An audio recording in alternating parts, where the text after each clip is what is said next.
He didn't just speak about chaos, he taught the world how to survive it. His message was stark and unflinching. Suffering gives life meaning, responsibility pulls you from despair, and darkness only yields when confronted directly. Then, as suddenly as a candle snuffed out, he vanished. No farewell, no warning, only silence from the most divisive voice of his era. Jordan Peterson spent decades guiding people through life's hardest battles: addiction, grief, and the crushing void of purposelessness. A clinical psychologist, a Harvard professor, and the author of a global bestseller, he seemed to have the answers to nearly everything. But what happens when the one who teaches resilience can no longer hold himself upright? In 2025, the question became painfully real. Peterson was rushed to intensive care, isolated from his family, unable to speak for weeks. The man whose words had shaped millions was suddenly stripped of his own voice. To understand how he reached this point, we must go back to a quiet Alberta town where a young boy first began asking the dangerous questions most adults avoid. Born in 1962, he grew up in a home brimming with books and curiosity. A local librarian placed powerful works in his hands: Solzhenitsyn, Orwell, and other voices that forced him to wrestle with suffering, truth, and ideology long before his peers. Those early encounters left a mark that would shape the trajectory of his life. As a teenager, he gravitated toward leftist politics, searching for structure and answers. But he quickly realized the puzzle wasn't political, it was human. Why do people repeatedly choose destruction? That question pulled him from political science at the University of Alberta to... By the start of his career, he was already charting the dark corners of the human mind. At Harvard in the 1990s, he became more than a professor.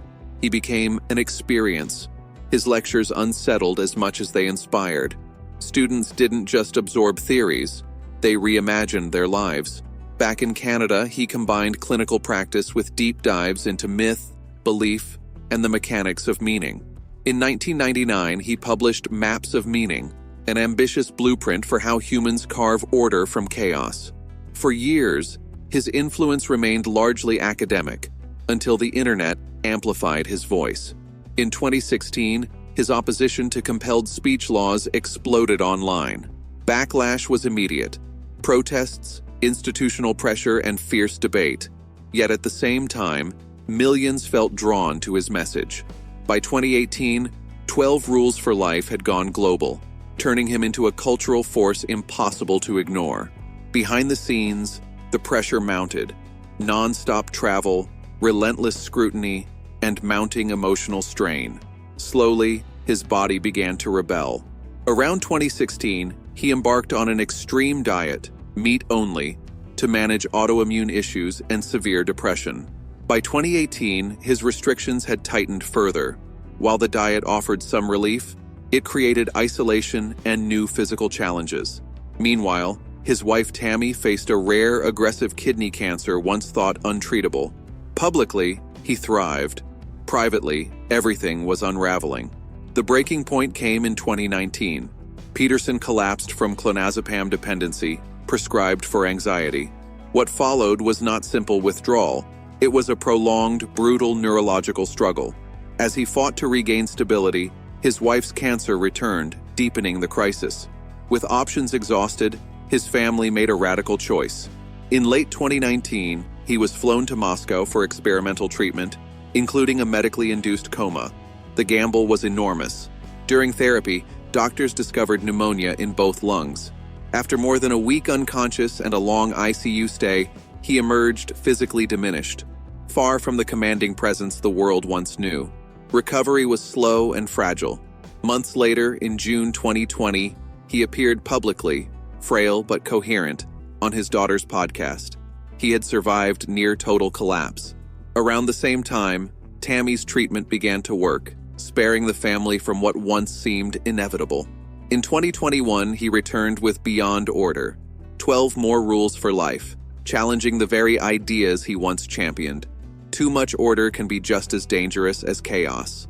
Leaving the familiar halls of academia, joining the Daily Wire, and launching Peterson Academy, he stepped into a new spotlight, a world of influence shadowed by uncertainty in Arizona. Then, an unseen enemy struck. That summer, while sorting through a family home, he inhaled toxic mold. At first, nothing seemed wrong, but beneath the surface, his body was betraying him. Weeks later, he fell gravely ill. Chronic inflammatory response syndrome had taken hold, turning his own immune system into a relentless adversary. By late summer, the crisis escalated. Pneumonia and sepsis landed him back in intensive care, this time silenced for weeks. His daughter, Michaela Fuller, called it near fatal, compounded by the stress of her newborn facing health issues at the same time. Nerve damage crippled his coordination. Every simple movement became a battle. October brought a fragile reprieve as he left the ICU, but the fight was far from over. Hospitalized through December, months of care tested his endurance.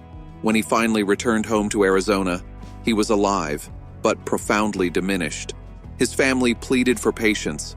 Recovery would be slow, uncertain, deeply human. A lifetime of ceaseless noise, lectures, debates, and ideas was replaced with silence, not chosen, but imposed. Healing came in tiny, unpredictable steps. The same drive that once propelled him forward could not command his body to obey. Now, influence has given way to presence. Quiet family visits, daily support, and small victories mark his days.